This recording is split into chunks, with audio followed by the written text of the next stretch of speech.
And then could I turn briefly to North Korea and the nuclear program there? Last month, President Trump agreed to meet with the North Korean leader, Kim Jong-un. The United States, I believe, should be engaged in talks if they're not just for the purpose of talking. So I think we'd only be engaged in credible opportunities to discuss the denuclearization of North Korea.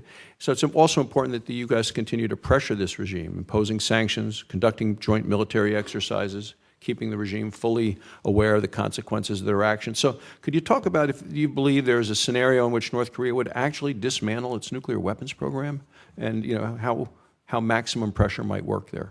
Senator, the historic analysis there is not optimistic.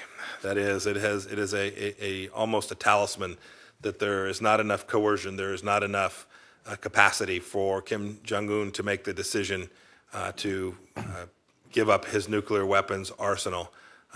I hope that talisman is wrong, and that's the effort that we have been engaged in. Your point about the sanctions, I think, is relevant. I've had a chance to talk to a whole handful of the people who were involved in the agreed framework, the Leap Day deal, the six-party talks. In each case, America and the world released their sanctions too quickly.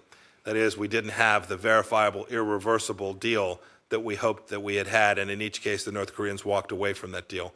It is the intention of the president and the administration to not do that this time, to make sure that before it's the case, as we did with the JCPOA, before we provide rewards, we get the outcome permanently, irreversibly, that it is that we hope to achieve. It is a tall order, but I am hopeful that President Trump can achieve that through sound diplomacy, both personally and through the offices of the United States State Department. And then the final question with regard to human rights, the rule of law. I appreciate your opening statement and the comments about your commitment to human rights around the world, and because if we don't, who will?